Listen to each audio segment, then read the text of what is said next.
खुलुमबाय स्टुडियाव दं आं उदांस्रि मोसाहारि खुंगा 80 जौ आरो फेग्रा बेसाद नागार सानजों लोब्बा लाखिनानै गोग्गो समाज आरो गुन गोनां सोलोंथाइ हास्थायनानै माटियादल गामिया सानसेनि हाबाफारिजों दिनै गाजा गोमजायै गेवलां सावरायलायनाय हाबाफारिखौ खुंफुंनाय जायो।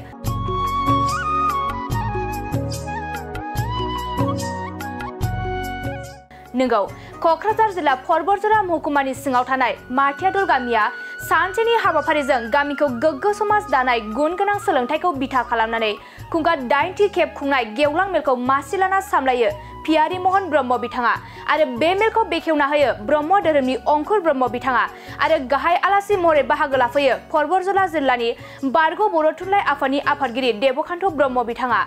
मख'नो गोनांदि माटियादल गामिया 80 जौ फेग्रा मुवा बाहायनायखौ फोजोबनानै सोलोंथाइ समाज, गेलेनाय समाज, हारिमु समाज आरो आबादारि समाज गासैखौबो नोजोर बोनानै मोनसे गोख्रों समाज सोरजिनो थाखाय 80 खेब जौ आरो फेग्रा बेसाद नागार सानजों लोब्बा लाखिनानै गेवलां सावरायमेल खुंदों माटियादल गामिया।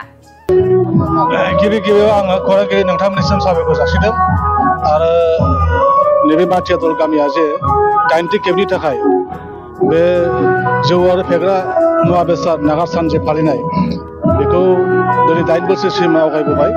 बेनि थाखाय बिथांमोननिसिम गासै जोंनि ब्रह्म धर्म आफाद आरो लोगोसे बर' रायजो राजानि जानानै साबायखर जासिदों।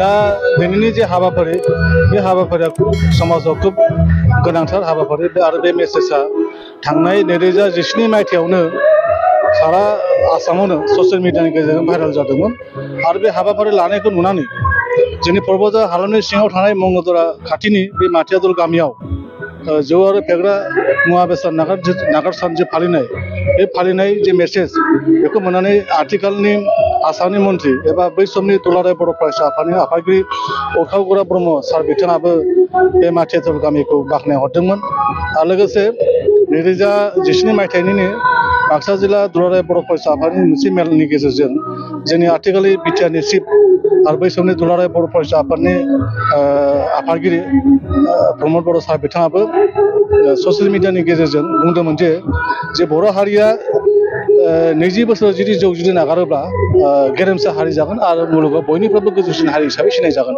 बे बाथ्राखौ बुंदों आरो बेखौ आंबो गोजोननाय मोनदों। आरो सार बिथांमोना जे माटियादल गामियावहाय जौ आरो फेग्रा मुवा बेसाद जे नागार सान जे फालियो बे मेसेजखौ मोनदों आरो बेनि गेजेरजों मथा-मथि दुलाराय बर' फरायसा आफादाबो जायगा जायगा बे मेसेजखौ रायजोनि गेजेराव होबाय थादों आरो जोंबो दुलाराय ब्रह्म धर्म आफादाबो बहाबा ब्रह्म धर्म आफादनि मोनसे सावरायमेल जायोब्ला एबा सेमिनार जायोब्ला जों बे मेसेजखौ होयो आरोखि आरो मुथथे समाजाव खुब मोजांथार हाबाफारि बेबायदि मोनफ्रोमबो जुदि बर' गामिया जुदि मोजांथार हाबाफारि बेबायदि मोनफ्रोमबो जुदि बर' गामिया जुदि हाबाफारि लायोबा थारैनो समाजाव मोनसे जौगानाय फैगोन। सोलोंथाइ बिथिङाव, राजखान्थि बिथिङाव, समाजनि बिथिङावहाय, धोरोमारि बिथिङाव आरो सोलोंथाइ बिथिं गासैबो बिथिङाव मोनसे जौगानाय फैगोन आं बेखौ फोथायो आरोखि। बेखौथ' जोंनि ब्रह्म धर्म आफादाथ' बेखौनो मावबाय थादों बे बाथ्राखौनो बे मेसेजखौनो रायजो राजानो होबाय थादों जे जोंनि ब्रह्म धर्मनि शास्त्रआवबो लिरनाय दङ 5 बोसोरनिफ्राय 20 बोसोरसिमनि गेजेराव गथ'फोरनो सैथो सोलोंथाइ आरो सैथो गियानखौ होनांगौ। दा बेवहाय जोङो शास्त्र बेसादनि गेजेरजों जानाय लोंनायखौबो जों माखासे साबधान होदों। जुदि नों सासे सुबुङा जुदि सासे मानसिया सासे बेक्तिया उन्दै समनिफ्रायनो ड्राग्स नेसनेल लेभेलनि ड्राग्स इन्टारनेसनेल लेभेलनि ड्राग्स बा न'आव बानायनाय बा खाथि खालायाव बानायनाय बे मुवा बेसादफोरखौ बाहायनानै देहायाव जुदि नोङो ड्राग्स एडिक्टेड जुदि जानानै थानायनि उनाव गथ'खौ जुदि जन्म होफिननांगौ जायोबा बे गथ'आ थारैनो नोरजिया जागोन, आयु गुसुं जागोन, हयथ' बोलोआ खम जागोन, हयथ' साननाय हनाया माने गोख्रों जानाय नङा आरोखि जों बेबायदि होननानै जों फोथायो आरो बे शास्त्रआवबो लिरनाय दं आरोखि। गतिके लाइमोन बोसोरनिफ्रायनो बे ड्राग्सनिफ्राय गोजानाव थानांगौ, फेग्रा मुवानिफ्राय गोजानाव थानांगौ आरो मोजां मुवा बेसादखौ जानांगौ आरोखि। बेनिफ्राय देहाखौ माने जाहाथे सुस्थ' लाखियो बेबायदिखौ जों नाजानांगौ होननानै जों बुंबोबाय थादों आरोखि। आथिखालनि थासारि दानि थासारि फेग्रा मुवा बेसाद बाहायनायखौ मा रोखोम नोंथाङा नुनो मोनो? दा जायगा जायगा बे फेग्रा मुवा बेसादखौथ' एसे जायगा जायगा खम जानायखौ नुवाखै नङा। दा बुंनो थाङोब्ला आथिखालाव जे बैसागु फालिनाय बेखौ गोदो गामि खोब लोंनानै जानानै बैसागुखौ फालिनाय जायोमोन, नाथाय आथिखालाव मोनसे स्टेजनि गेजेरजों माने राजुवा भाबै बे बैसागु फालिनाय जादों, खुब डिसिप्लिन जादों। बेवहाय रावबो लोङा जाया बा निसा मुवा बेसादफोरखौ लायालासे खुब मोजाङैनो रंजादों आरो बैसागु फालिनाय बा दमासि फालिनाय खुब मोजां जादों होननानै जों बेखौ बुङो आथिखालाव। उद्देश्यआथ' जों बिदि नङा जोंना माने गामिखौ जौगानाय बर' हारिखौ मोजां मोनसे मेसेज होनाय आरो जोंनि इयुन जोलैफ्रा जाहाथे मोजाङै मोजां सोलिलाङो। आं सानो जोंनि बर' हारिया सानसे समाव जेला गुरुदेवा उजिजेनदोंमोन अब्ला सानदोंमोन बियो जोंनि हारिया गुबुनफोरजों जौनि जुनैनो भुगिजादों आरो बे बर' हारिया माने जौजोंनो गोदोसोनानै गुबुनफोरजों सै मै खालामजादोंमोन। बेनिखायनो आं सानो दिनै जुदि बर' हारिया जुदि जौखौ बयबो गारोबा गाबोनो जों गुबुनफ्रा बुजिगोन जे बर' हारिया माने सोलायबाय, गोदोनि बर' हारि गैला। बेनिखायनो जों बे जिनिसखौ जोंनि जा फंबाय बिनानावफोरखौ जाहाथे बे जिनिसखौ सोलोंनानै जाथिखौ गोजौआव लाङो जों बेनि जुनैनो बे खामानिखौ मावदों। जों जेसेबां दिन थांनानै थागोन इयुन जोलैफ्राबो सोलोंनांगोन, जों बेखौ मावलांबाय थागोन जों थासान्दियाव। नोंथांनि थांखिया मा? नोंथांमोननि गामियाव बे जौखौ नागारजोब्बाय नामा? नागारनायाथ' नागाराखै, गोबाङानो नागारबाय। जायसे रायजो जाफुनाय दं बेफोरो फ्राय नागारजोब्बायानो, गैलायानो। बेनिफ्राय दा सेंग्रासाफोर एसे एनै दं, जों बेसोरखौ बोरैहाय जों मोजां लेभेलाव लांनो हायो जों बेफोरखौ बुजायबाय थागोन, लाबाय थागोन, मावलांबाय थागोन। जोंनाव गोदोनि थासारिया गैला। जों दा रावबो माइरं सेरसेबो बायलाया, जोंनाव थाखा फैसानिबो इसेबां अभाब गैया।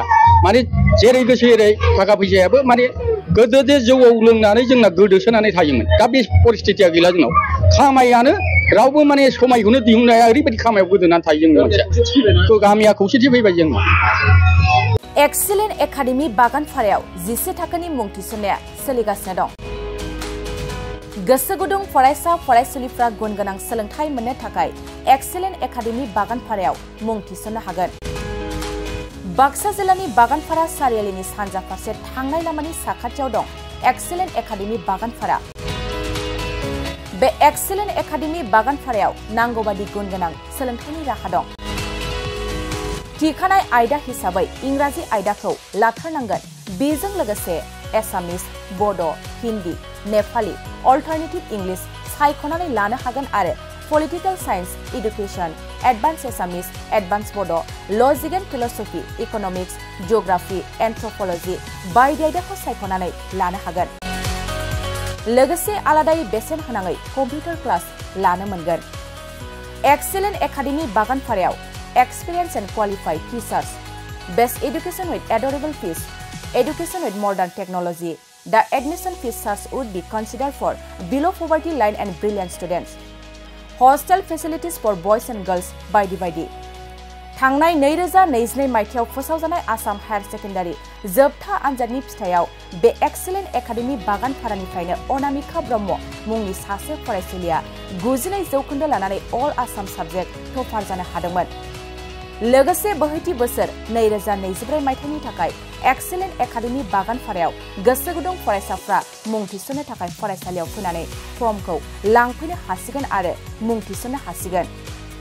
गुवारै मिथिसारनो थाखाय 9954505027 8011337530 नाम्बारनि गेजेरजों फोनांजाब खालामनो हागोन।